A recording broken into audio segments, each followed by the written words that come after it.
Bonjour, bonjour, bonjour les gens. Bon, évidemment, il y a des nouvelles méthodes de YouTube a des nouveaux éléments. Pour moi, c'est tout à fait nouveau, parce que ça fait un petit bout de temps que vous ne m'avez pas vu. Évidemment, je vaguais à plusieurs occupations. Je vous souhaite une très belle été en passant. Pour tous les gens qui me suivent, évidemment, là, ça va être une job parce que c'est plus le même procédé qu'avant. Je pouvais faire un enregistrement sur YouTube et l'envoyer sur plusieurs sites. Maintenant, on est restreint à tout ça. C'est une nouvelle initiative, probablement, de YouTube. En tout cas, vous vous foutez bien du trouble que ça donne, mais moi, ça va me donner double et triple travail. Comment allez-vous?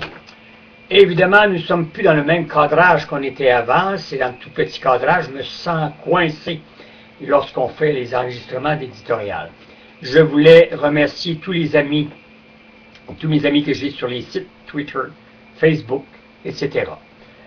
Les éditoriales ont été interrompus pour un certain temps parce que ça devenait redondant de toujours être obligé de répéter la même chose parce qu'il se produisait que c'était toujours les mêmes sottises causées par la politique, causées par les policiers ou causées par, évidemment, les enveloppes brunes ou de l'enquête Charbonneau. Tout le monde suit ça, alors je n'ai pas fait des éditoriales sur tous ces items. Par contre, à Saint-Anne-de-Beaupré, tout va bien. Évidemment, l'achalandage se fait très lent et nous allons subir ça d'année en année, car d'ici 5 à 6 ans, Sainte-Anne sera qu'une ville fantôme et sera assujettie à fermer. Je veux dire par là que la basilique va rester ouverte, peut-être le samedi ou le dimanche pour les messes, pour les célébrations, et on va tout orchestrer, mettons 2 jours d'autobus, et après ça, bonjour. Alors, parce qu'il y a déficit par-dessus déficit, même si on ne veut pas se l'avouer, nous les commerçants, nous le savons éperdument. Évidemment, les commerçants qui vendent des choses religieuses ou autres, il y en a qui vendent des bagnoles, des cochonneries, des guenilles, mais il y en a d'autres qui ont des très belles boutiques fondées depuis des années. Chapeau, ils ont rembelli leur boutique, ça fait très beau. Alors je demanderais bien aux gens de venez faire un tour, vous allez voir que c'est très très beau. Il n'y a pas juste ma boutique. Moi, ma boutique est complètement opposée à eux autres. Ce n'est pas du tout des choses, articles remplis de religieux ou autres, ou des sacoches, ou des foulards, ou quoi que ce soit. Je suis très diversifié. J'ai un étage qui, évidemment, ne sont que des choses, des petites bagatilles, des armoires à 40 000, des tableaux à 100 000, des cristals, des chandeliers, tout ce qu'il y a de plus beau, évidemment, dans la décoration.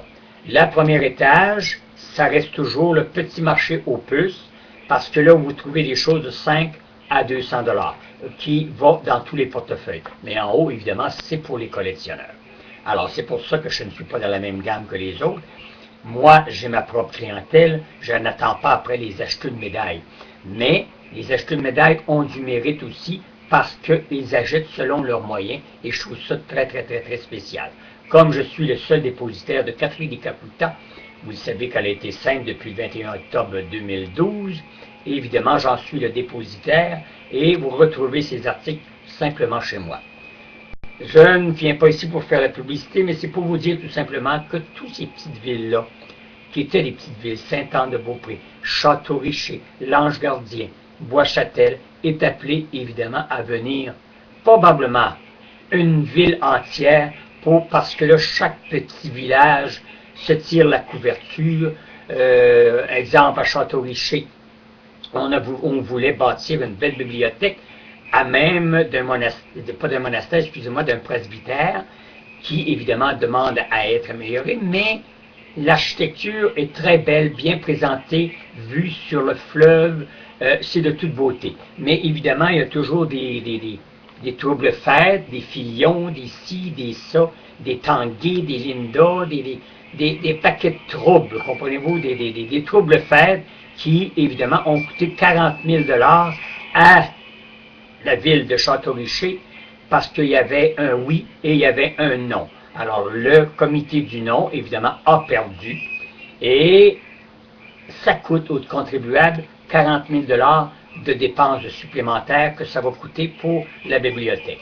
Des troubles fêtes, il y en a à Québec aussi, avec un gros sale barbu qui est évidemment dans l'opposition et qui fait toujours un branle-combat, qui est toujours devant la caméra, un petit Joe Kodak, un Bernier entre autres, et évidemment avec une autre aussi conne. Alors partout comme ça, il y a toujours des troubles faits, toujours des mangeux de merde qui viennent évidemment gruger et empêcher évidemment d'évoluer et d'avancer. La ville de Québec est une très belle ville et avec le maire que nous y avons, évidemment prend un progrès énorme, énorme, énorme et tant mieux, c'est le fun et comme je vous dis, ça fait avancer, ça fait aider les futurs qui vont venir, évidemment.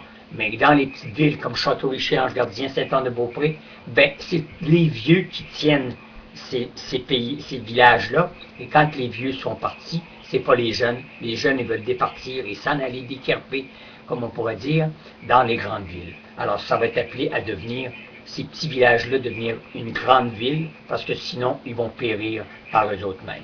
Je vous souhaite une très, très, très belle été, parce que je ne pourrai pas venir vous voir à tous les jours, mais c'était pour vous dire que c'est ça un peu.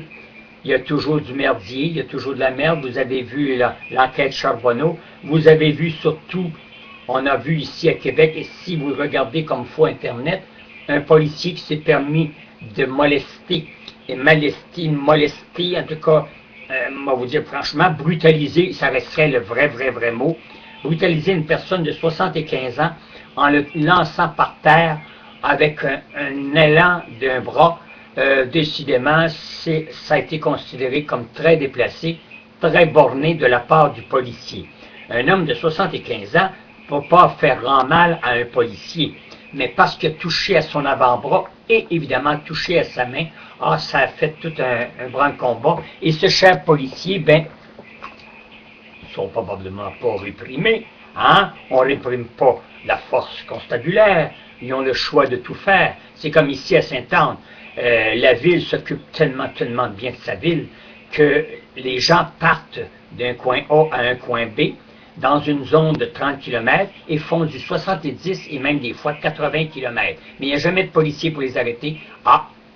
On s'endure. Alors des fois, la rue est remplie de gens et laissez-moi vous dire qu'on se lance sur les murs pour s'éviter d'être frappé. Parce qu'il y a toujours 2, 3 ou 4 Uberlus, des jeunes morons, qui, évidemment, avec leur voiture et qui font des accélérations, et quand c'est pas des accélérations, un bruit infernal avec leur tuyau d'échappement, ça fait un vacarme. Une Harley-Davidson est douce à côté de tout ce trouble. Ben, ils font tout ça dans les petits villages.